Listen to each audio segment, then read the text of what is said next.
Mesdames et messieurs, bonsoir. Nous sommes à la Maison catholique des médias et avons la joie d'accueillir un qui est le plus à présenter puisque de temps en temps, le matin, nous prions avec lui. Père, bonjour. Bonjour, monsieur l'abbé. Père Léandre, vous êtes curé de la paroisse Saint-Joseph et Saint-Raymond de Tubanga. Le quatrième dimanche du temps de Pâques nous donne de célébrer le dimanche du Bon Pasteur, le dimanche des vocations. Alors, comment l'avez-vous célébré à Saint-Joseph de Tubanga et à Saint-Raymond? Bien, merci. Et effectivement, le quatrième dimanche de Pâques, c'est le dimanche du Bon Pasteur, c'est le dimanche des vocations, c'est le dimanche où, comme prêtre, nous nous souvenons de notre appel, l'appel que Dieu nous a adressé pour nous donner, nous mettre à sa suite pour le service de ses frères et sœurs. Alors, un tel dimanche, mais chacun se souvient du jour de son ordination et de sa marche, de ses pas qu'il réalise à la suite de Jésus. À Tubanga, c'était un moment splendide. Les prêtres, les religieuses et l'ensemble de nos communautés, mais nous avons célébré ce dimanche avec enthousiasme et un accent a été mis sur l'engagement personnel pour le service de nos frères et sœurs, ces hommes et ces femmes qui nous accompagnent pour répondre chaque jour à cet appel qui nous est adressé par le Seigneur, le pasteur par excellence. Alors je pense que comme prêtre, c'est le modèle. Jésus reste notre modèle. C'est lui que nous devons suivre. Nous ne devons pas entendre d'autres voix. Nous devons entendre la voix du Seigneur. Comme il dit dans l'Apocalypse 3, c'est lui qui vient frapper à notre porte. Et si nous ouvrons, lui, il va demeurer avec nous. Et je pense que nous devons être à l'écoute du Seigneur. Nous devons nous configurer totalement à lui. À Tubanga, nous prions beaucoup pour les vocations et nous faisons beaucoup d'actions, d'activités pour que les jeunes également puissent répondre de manière généreuse à cet appel à se mettre à la suite du Christ et au service de leurs frères et sœurs. Vous êtes un jeune, vous êtes un prêtre qui avait été jeune à Tubanga. Alors comment avez-vous entendu l'appel du Seigneur pour que vous puissiez devenir prêtre? Ce prêtre que vous êtes au service des âmes de Saint-Raymond et de Saint-Joseph à Tubanga. C'est en voyant ces prêtres européens qui étaient sur la paroisse. Et de là, des questions commençaient à naître. Mais pourquoi les Européens, pourquoi pas nous? Est-ce que nous ne pouvons pas devenir prêtres?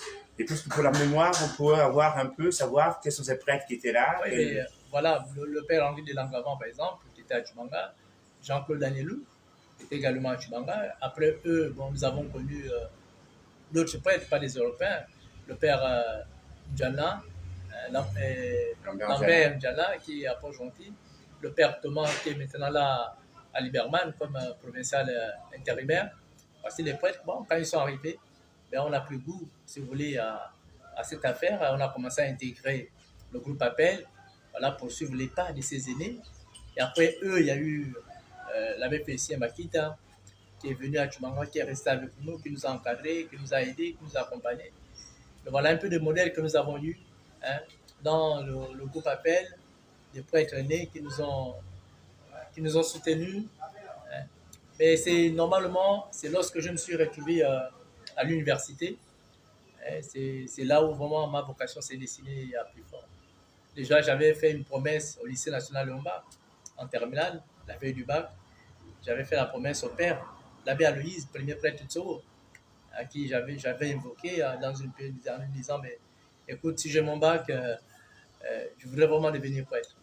Et ça m'a poursuivi. Donc, quand je suis allé à l'université, j'entendais cette voix. Je disais, si j'ai mon bac, je vais devenir prêtre. C'est comme ça qu'à l'université, je devais faire la demande pour. C'était pas une menace, vous comprenez? Donc, c'était pas une menace, mais c'était comme une dette à l'endroit de Dieu.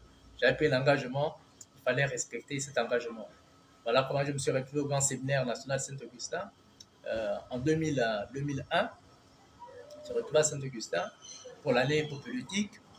Et après la politique, j'ai fait 3 années de philosophie Après les 3 années de philosophie, j'ai commencé la théologie, la première année de théologie. Au terme de l'année théologique, la première année théologique, c'est comme ça que je me suis retrouvé en Espagne, envoyé par l'annonciature apostolique, avec la bénédiction de notre père évêque Dominique Mollet. Je me suis retrouvé là-bas. Et voilà, ordonné diacre en 2009, le 4 août 2009, mais dans une chapelle de séminaire en Espagne. Et en 2010, ordonné prêtre le 24 juillet en la cathédrale Saint-Jean-Apôtre de Milan. Là, et après, bon, je suis reparti, j'ai continué les études. Je terminé les études, je suis rentré. Je suis allé à Moabi où j'ai passé une année. À Milan, à la cathédrale Saint-Jean, je passais une année. Et maintenant, je suis à Tchubanga, à Saint-Joseph et Saint-Raymond de Tchubanga, où depuis 2021, je suis responsable de paroisse. Comment se portent les paroisses Saint-Joseph et Saint-Raymond de Tchubanga avec son curé? Ben, les paroisses se portent bien. Les paroisses se portent bien. Et je pense que depuis que nous sommes là, nous sommes en train de jumeler les deux aspects pour essayer de nourrir les chrétiens qui sont à Tchubanga. Quand je dis nourrir, jumeler les deux aspects, c'est-à-dire le côté humain, c'est-à-dire le côté social. Nous travaillons sur le social, nous travaillons également sur le spirituel. Et nous travaillons sur les deux aspects. Le côté social, c'est Caritas, par exemple, qui visite les malades et qui essaie d'apporter un renfort aux malades et aux personnes nécessiteuses. Le côté spirituel, il y a des activités qui sont là et nous mettons l'accent sur l'adoration du Saint-Sacrement tous les jeudis et nous invitons les chrétiens à y participer. C'est le moment de la rencontre entre le Christ qui s'est fait pain vivant descendu du ciel et les chrétiens qui sont à Tchubanga. Il y a des temps de retraite qui sont proposés aux chrétiens et pour nourrir leur être spirituel. Voilà, donc j'ai parlé de ces jumelages de deux aspects, le côté spirituel et le côté social. Bon, la paroisse Saint-Raymond, la deuxième paroisse de Tchubanga, elle est fermée depuis décembre dernier parce que bon, il y a des œuvres, on est en train d'agrandir l'église, donc c'est fermé jusqu'à maintenant. Et nous pensons que d'ici décembre prochain, nous allons ouvrir cette paroisse pour la reprise des activités. Mais sinon, ça va, à Tchubanga, ça va.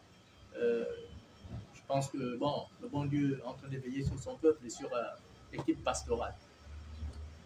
Saint-Joseph, le travailleur, est célébré le 1er mai, et nous sommes en plein mois de mai. Est-ce qu'il y a des projets pour ce mois de mai dans la paroisse qui donneraient l'occasion au curé de faire la diffusion pour que ceux qui voudraient participer, surtout sur l'aspect social, puissent, non pas seulement social, mais aussi dans l'accompagnement spirituel, de par la prière des Ave Maria, pour soutenir cette action pastorale qui est vôtre?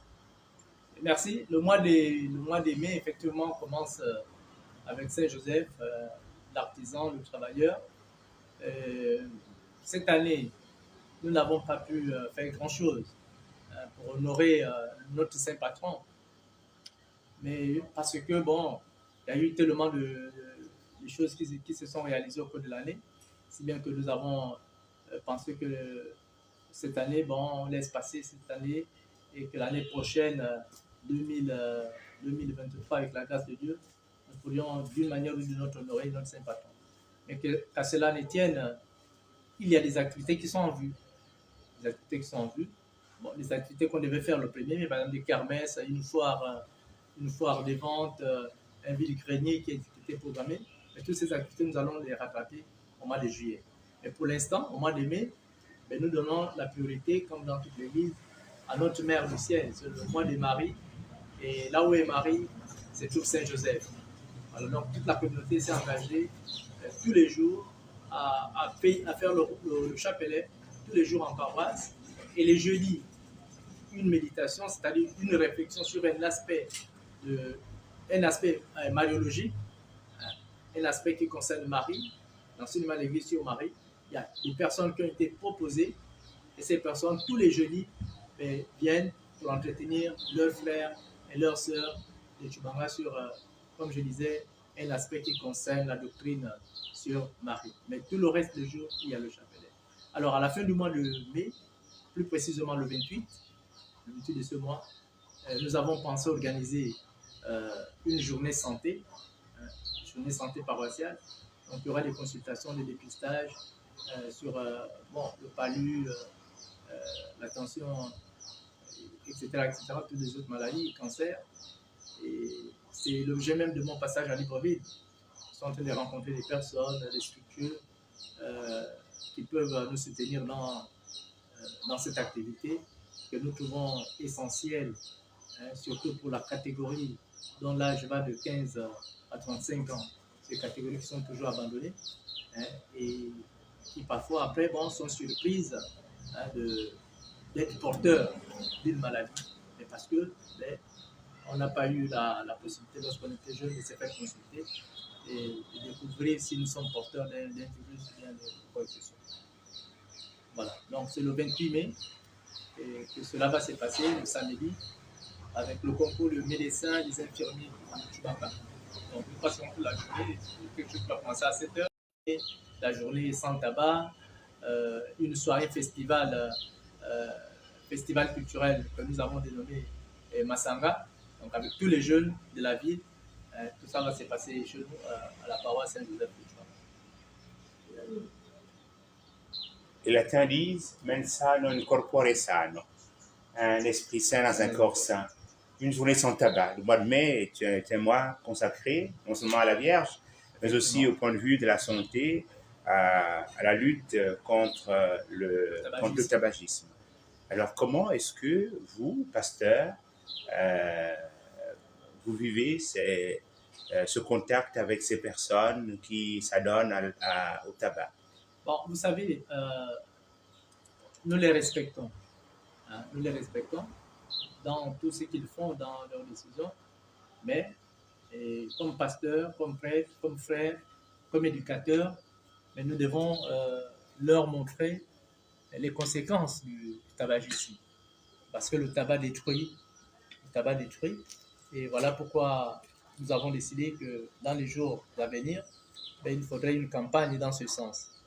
Pour que les jeunes prennent conscience que dans tout, il faut de la mesure. Dans tout, il faut de la mesure. C'est comme l'alcoolisme, mais il faut de la mesure. On n'interdit pas aux gens de boire. Mais ce n'est pas la compétition, boire. Ce n'est pas la compétition non plus fumer. Donc, il faut qu'on soit raisonnable et qu'on sache que tout abus nous conduit à la mort. Voilà pourquoi nous devons interpeller nos frères, nos enfants, nos sœurs à de la retenue dans tout ce qu'ils font. Voilà, je pense que le mois de mai, c'était un mois indiqué. Mais nous ne sommes pas obligés de nous arrêter au mois de mai, même après le mois de mai. Mais nous pouvons faire des sensibilisations sur tous ces thèmes de société pour interpeller les consciences des jeunes compatriotes. Ce mois de mai nous conduit inexorablement vers la célébration de la descente de l'Esprit Saint, la Pentecôte. Et comment est-ce que dans la visée de la récitation quotidienne du chapelet se prépare la descente de l'Esprit Saint à Tchubanga? Bon, mais vous savez, comme ce matin dans la première lecture, les Actes des Apôtres, le Saint-Esprit, c'est l'acteur principal de l'Église. C'est le Saint-Esprit qui depuis toujours accompagne pas à pas tout ce qui se fait en Église. Et l'Église elle-même est un sacrement, le sacrement de l'Esprit Saint. L'Église vient du ciel. Donc c'est le fruit de l'Esprit Saint. Donc nous ne pouvons pas être en marge de cela. Donc en récitant le chapelet, nous savons que Marie est là avec nous, elle nous accompagne. Comme elle a veillé, elle a été au Cénacle avec les apôtres, elle nous accompagne pour nous aider vraiment à accueillir avec sérénité l'Esprit Saint qui vient nous fortifier, qui vient nous donner la force pour continuer cette œuvre qui n'est pas nôtre. Ce matin, nous avons vu comment l'Esprit Saint a permis de mettre Paul et Barnabé à l'écart pour la mission des envoyés en mission. Voilà, donc c'est cette demande-là que nous faisons encore, que l'Esprit Saint vienne nous fortifier dans tout ce que nous entreprenons dans notre mission de chaque jour pour le bien de l'Église et la gloire de Dieu, notre Créateur. Père, vous êtes enseignant de philosophie au lycée, collège-lycée Horizon de Tubanga. Un mot à l'endroit des jeunes en cette période où les uns et les autres se préparent aux examens officiels. Mais toutes mes pensées vont à l'endroit des élèves du terminal. Nous avons 3 terminales au lycée catholique Horizon, la terminale A1, la B et la D. Voilà, donc toutes mes bonnes pensées, nous prions pour eux. Nous avons des activités, une activité principale le 11 juin avec eux. Donc une retraite que nous allons faire pour les accompagner et nous aurons une veillée de prière pour également les accompagner, les soutenir. Mais vous savez, comme j'ai l'habitude de dire en classe, Dieu ne fait pas les miracles, là l'homme ne fournit pas d'efforts. Vous voyez? Donc ils doivent travailler d'arrache-pied, ils doivent étudier. Et au bout de cela, chacun fera, si vous voulez, nous accompagner nos enfants et nous espérons que tous pourront satisfaire à leur examen. Et pour terminer, nous prions de tourner votre regard vers votre droite. Qui voyez-vous? Saint Jean-Paul II. Saint Jean-Paul II. Un mot sur ce saint. Vous savez, quand il est arrivé au Gabon en février 1982, j'étais tout gosse, hein, et j'ai eu l'occasion de visiter sa ville natale en Pologne, Cracovie, et dans son village. Et je pense que Jean-Paul II nous accompagne chaque jour. Il est arrivé au Gabon avec des paroles fortes. Église du Gabon, lève-toi et marche et n'aie pas peur. Vous voyez, Église du Gabon, lève-toi et marche et n'aie pas peur. Et je pense que nous sommes en train de nous approprier de cet héritage qu'il nous a laissé. Nous sommes une église certes jeune, mais qui est en train de se solidifier. Et nous nous remettons une fois encore à l'intercession de ce fils de Pologne, qu'il intercède pour notre pays, le Gabon, pour toute la nation, pour ses dirigeants politiques, dirigeants ecclésiastiques, pour les prêtres, pour notre sanctification, pour que nous soyons des serviteurs selon le cœur de Dieu. Merci Père Léandre. Pour nous prenions en cours, nous étions avec l'abbé Léandre Bawenda, curé des paroisses Saint-Joseph et Saint-Raymond de Tubanga, et qui est aussi un philosophe, professeur de philosophie au lycée Horizon à Tubanga et professeur d'œcuménisme au grand séminaire national Saint-Augustin. Père, nous vous disons merci et à très bientôt. Merci Père Serge, merci à l'équipe qui nous accompagne et nous sommes heureux de tout le travail que vous faites, que Dieu vous accorde une longue vie et que la maison des médias puisse se développer et pourquoi pas dans tout le pays. Merci Père.